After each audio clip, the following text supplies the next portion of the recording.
Hi, I'm Senator Jean Shaheen, and I'm so excited to be with all of you at Matthew Thornton Elementary School as you celebrate your book festival that's going on right now. I am a big fan of reading, and I have 7 grandchildren. I was talking to my 2 youngest grandsons about what their favorite books were because I wanted to share those with you. And they said they liked The Wild Robot and The Wild Robot Escapes by Peter Brown. Now, when those are chapter books, of course, and when I was growing up, one of my favorite chapter books was The Witch of Blackbird Pond. I also like Dr. Seuss. My favorite Dr. Seuss is Did I Ever Tell You How Lucky You Are? I used to read that to my 3 daughters. And what I want to read today is one of their favorite books. It's a book of poetry. I bet many of you know what it is. It's Where the Sidewalk Ends by Shel Silverstein. And I'm going to read you some of my favorite poems from that book, but also my daughter's favorite poems. Now, as you probably know, they don't have a lot of nice drawings, but I will show you what they have. The first one that I want to read is called For Sale. And this is one that my 2 oldest daughters particularly liked, because it's about sisters. One sister for sale, one sister for sale. One crying and spying young sister for sale. I'm really not kidding. So who will start the bidding? Do I hear $1, a nickel, a penny? Oh, isn't there any one kid who will buy this old sister for sale? This crying and spying young sister for sale? And you can see he's trying to sell his sister. Now, this is one of my very favorites. It's called Sick. I cannot go to school today, said little Peggy Ann McKay. I have the measles and the mumps, a gash, a rash, and purple bumps. My mouth is dry, my throat is wet. I'm going blind in my right eye. My tonsils are as big as rocks. I've counted 16 chicken pox. Now wait, there's one more. That's 17. And don't you think my face looks green? My leg is cut, my eyes are blue. It might be instamatic flu. I cough and sneeze and gasp and choke. I'm sure that my left leg is broke. My hip hurts when I move my chin. My belly button's caving in. My back is wrenched, my ankle's sprained. My appendix pains each time it rains. My nose is cold, my toes are numb. I have a sliver in my thumb. My neck is stiff, my spine is weak. I hardly whisper when I speak. My tongue is filling up my mouth. I think my hair is falling out. My elbow's bent, my spine ain't straight. My temperature is 108. My brain is shrunk, I cannot hear. There's a hole inside my ear. I have a hangnail and my heart is, what? What's that? What's that, you say? You say today is Saturday? Goodbye, I'm going out to play.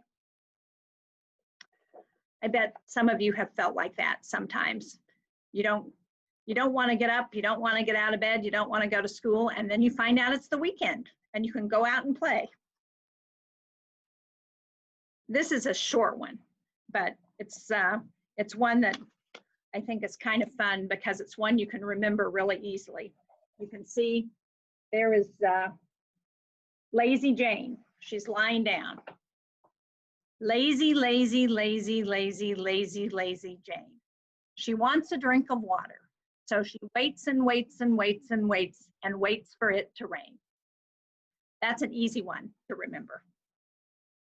Now, this is a good one. This is called Melinda May. You can see Melinda May is very little. That's really important to the story here.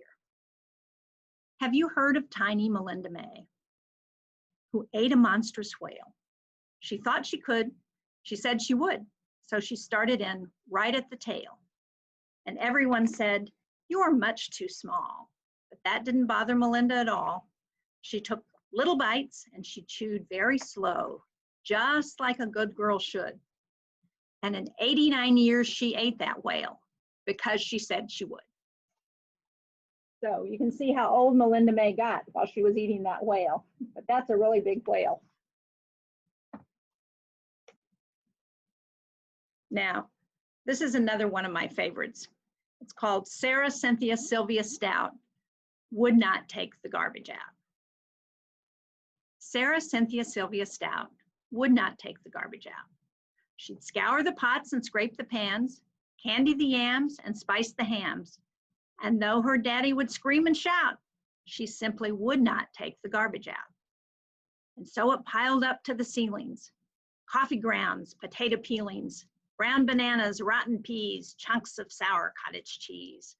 It filled the can, it covered the floor, cracked the window and blocked the door with bacon rinds and chicken bones, drippy ends of ice cream cones, yucky.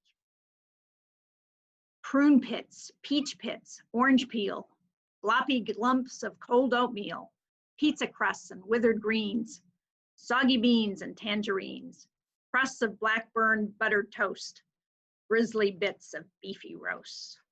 The garbage rolled on down the hall. It raised the roof, it broke the wall. Greasy napkins, cookie crumbs, globs of gooey bubblegum, cellophane from green bologna, rubbery, blubbery macaroni, peanut butter caked and dry, curdled milk and crusts of pie, moldy melons, dried up mustard, eggshells mixed with lemon custard, cold French fries and rancid meat, yellow lumps of cream of wheat.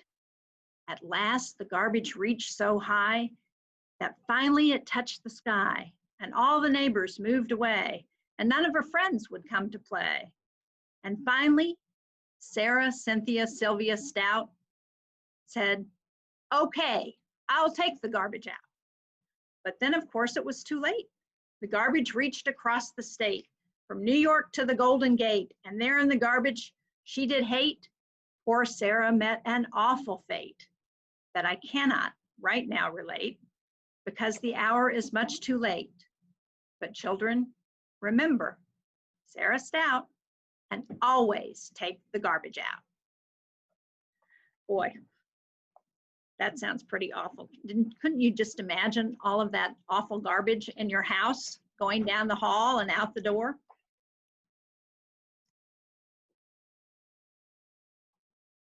Okay, this is boa constrictor. You know what a boa constrictor is? It's a snake, a nasty snake, and as well. Actually, you can see the boa constrictor. It says, "Oh, I'm being eaten by a boa constrictor. A boa constrictor, a boa constrictor. I'm being eaten by a boa constrictor and I don't like it one bit. Well, what do you know? It's nibbling my toe. Oh, gee, it's up to my knee. Oh my, it's up to my thigh. Oh, fiddle, it's up to my middle. Oh, heck, it's up to my neck. Oh, dread, it's up." That's it. The boa constrictor got him. Okay, this is my last poem. And again, it's one of the ones that my kids liked a lot. It's called Us. You can see the man has two faces. Sometimes I feel like I have many faces. I bet you do too. You have one day you want to do one thing and another thing at the same time. Me and him and me, we're always together, as you can see. I wish he'd leave so I'd be free. I'm getting a little bit tired of he, and he may be a bit bored with me. On movies and ladies, we cannot agree. I like to dance, he loves to ski. He likes the mountains, I love the sea. I like hot chocolate, he wants his tea. I want to sleep, he has to pee. He's meaner and duller and fatter than me, but I guess there's worse things we could be. Instead of two, we could be three, me and him and me. So there are lots more really fun poems in this book, Shel Silverstein, Where the Sidewalk Ends. We've read it so much that we lost the cover, but all of the poems are still good and very fun to read. So I hope you'll spend some time during this book fair talking to your friends about your favorite books. It's always more fun to talk about books when you have someone to talk about what's in them with. And so take this time, talk to your friends, talk to your parents, talk to your teachers, and most of all, enjoy reading. Thanks very much.